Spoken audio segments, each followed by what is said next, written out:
Mirë se u rikëthyet në program, live nga studiet e Top Channel, jemi në shtëpinë tonë, dhe sigurisht, si që njoftuam pak më përpara, do të flasim për një problematik, ose jo, Gjanëm, se nuk ja vë do të emrin. Masë është zakonshme. Mund tjetë edhe zakonshme, nuk e tim. E cila prek përgjithsisht fëmijët dhe adoleshentët, dhe të rriturin do njerë, po do ndalojmë tek fëmijët dhe adoleshentët. Flasim për fëmijët të cilët flasin në gjumë, gjatë natës. Do njëherë bëhemi merak, dhe realisht ndodhë që mund të bëhemi merak, do njëherë thime, që po ndodhë? Ora, unë të thash më bëjnë fjalime. Me gjithatim, bashku me Gena Kikën, neuropediatre, mirë mëngjes, mirë se erdhe e dashur ju gjitha. Kënaqësi të të kemi këtu dhe mezi po presim të kuptojmë se ç'kan kanë fëmijët tanë dhe të gjithë botës që flasin, sidomos kur janë fëmijë dhe adoleshent. Është e zakonshme kjo? Është më se e zakonshme. Në fakt, të dhënat flasim për diku rreth 30% të fëmijëve, pra gati 1 në 3 fëmijë mund të ketë episode të folurit gjatë natës, futet në grupin e parasomnive, që në fakt parasomnit janë çrregullimet e gjumit që lidhen me mënyra sjelljeje, reagime, të folur, lëvizje, çuarje nga shtrati apo nga krevati, tmerret e natës, mangthet e natës, të gjitha ato futen në grupin e parasomnive. Do t'ju rikomentoja në fakt atë çfarë thatë juve në fillim, sepse jeni shumë korrekt. Nuk di, edhe unë personalisht si t'i vë emri, nuk mund t'a quaj problematik, çrregullim, dukuri, po themi, ndoshta ky do t'ishte termi më i duhur, dukuri. Sepse nëse japim termin çrregullim, problematik, i bie që të ketë diçka që nuk shkon, në fakt në pjesën më të madhe të rasteve, në një pjesë dërmuese nuk është kështu. Nuk ka asgjë që nuk shkon. Nuk ka asgjë që nuk shkon, është një dukuri e zakonshme që ndodh shpesh kryesisht në fëmijët e moshës 2 deri në 12 vjeç.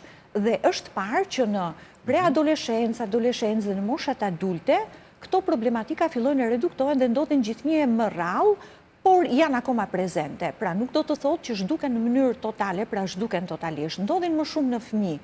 Pse ndodhin në fëmijë? Lidhet kryesisht me mosmaturimin akoma të sistemit nervor qendror, pra të trurit, i cili në fëmijërinë e hershme, pra kur jemi fëmijë, e kanë të vështirë të kalojnë ato ciklet e gjumit apo stadet apo fazat e gjumit njëra pas tjetrës. Gjumi jo ndodh në disa stade, në disa faza dhe kalon her pas here në mënyrë ciklike, në gjumë aktiv apo jo aktiv.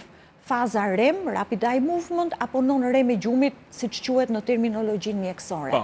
Në fakt, e folura gjatë natës, somnilok quhet ndryshe terminologjia, ventrilog, somnilog, janë paka shumë ka lidhje me këtë pjesën. Me log, me fjalë nga greqishtja. Pra logos, nga greqishtja për të folura gjatë gjumit, mendohet që ndodh kryesisht në fazën e aktive të gjumit, pra në fazën REM, por mund të ndodhë në gjitha fazat, pra kryesisht në atë pjesën e mëngjesit. E kuptoj, doktoresha, ti e tham pra praktikisht po mundohemi t'i vëmë një emër që nuk mund të jetë problematika, çrregullim, është një lloj dukurie, por ama dhe është krejt normale dhe ndodh shpesh tek shumica e fëmijëve.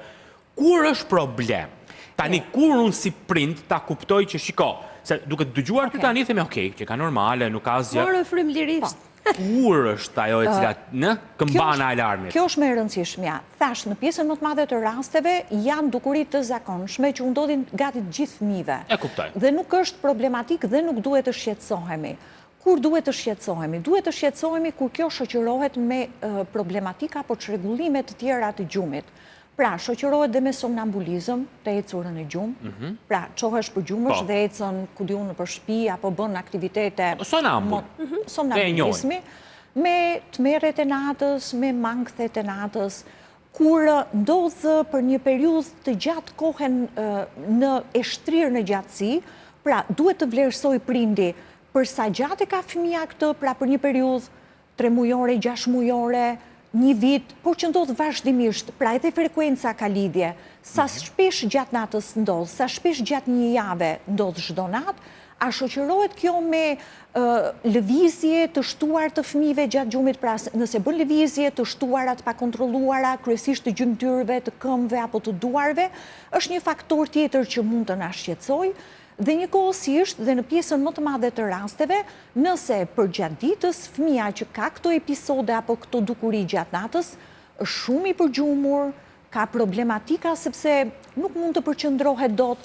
Pra, është një dukuri e cila ndikon në cilësinë e gjumit natën dhe nëse ndikon në cilësinë e gjumit natën, dhe fëmia çohet shumë i lodhur në mëngjes, Sigurisht që ka lidhje pastaj me gjithë aktivitetin ditor të tij, sepse nuk është i përqendruar, nuk është shumë aktiv, nuk është aty, duket sikur është i shkëputur, pra e ka të vështirë të zhvillojë aktivitetet funksionale normale gjatë ditës. Këto janë rastet që janë deri diku, pra që prindi duhet në pjesën dërmuese të rasteve, kjo nuk përbën problematik. Pra nuk duhet prindi të shqetësohen. Se këtë po thoja pra për punën e incidencës, ta themi sa shpesh që ndodh. Ne tham diku te 30%, 1 në 3 fëmijë, po mund të jenë edhe më shpesh. Jo, po edhe pjesa e shpeshësisht, për shembull, kam dëgjuar që rresh çdo natë dhe bëhet kështu si gjë e shtëpisë që hën se flet ai ose ajo, nuk ka problem. Atëherë çdo natë është një frekuencë e shtuar. Ktu pastaj do themi diçka tjetër. Kush janë faktorët që e nxisin, e stimulojnë, apo faktorët e rrezikut, po themi. Faktorët nxitës janë radh të parë faktorët gjenetik. E përmendim shpesh në çdo problematik, po turrotullohen. Është trashëgueshme pra e folur pra ka një lloj predispozicioni gjenetik. Pra nëse në familje prindrit apo dikush tjetër e ka pasur këtë tendencë apo e ka dhe kur është adult, sigurisht që fëmia ka predispozicionin. Pra, është vetë truri i tij, i cili nuk kalon me lehtësi këto fazat e gjumit dhe ka predispozicionin e shtuar për të ndodhur të folurit në gjumë, megjithse nuk kemi një faktor etiologjik, pra nuk kemi shumë të sigurt se si ndodh dhe për çfarë arsye ndodh. Mendohet një predispozicion gjenetik. Tjetër, mundet kur fëmia është i smur, pra kur po kalon një episod të një gripi apo të një infeksioni me temperaturë lartë, po, atëre gjatë temperaturave të larta ditën, por edhe natën, mund të jenë shumë të shpeshta. Kur fëmia është i stresuar për një arsye ose për një arsye tjetër, pra, ku diun, ka ndodhur një ngjarje në kopësht apo në shkollë, ka marrë një notë të keqe, ka dikush që ndodhin kryesisht dhe persistojnë edhe në moshat më të mëdha, nëse lidhen me fenomenet e bullizmit që ka kaluar fëmia gjatë ditës në shkollë apo në një mjedis tjetër. Pra, edhe këto janë faktor rreziku. Mund të ndodh faktor pra që e shpërthejnë, pra që e shtojnë të folurit në gjumë. Mundet dhe jo mundet, por ndodh në ata fëmijë të cilët nuk e kanë rutinën e gjumit shumë të mirë, dhe këtu duhet të ndalemi pak, që do të thotë, janë fëmijë të cilët flen shumë vonë, apo janë fëmijë që për gjatë javës apo ditëve të fundit kanë deficienca të gjumit të mbartura. Pra, nuk kanë fjetur gjumë ashtu siç duhet për gjatë ditëve të javës, grumbullohen dhe kanë të vështirë pastaj që të bëjnë një gjumë të qetë gjatë natës dhe shoqërohen me këto fenomene apo dukuri.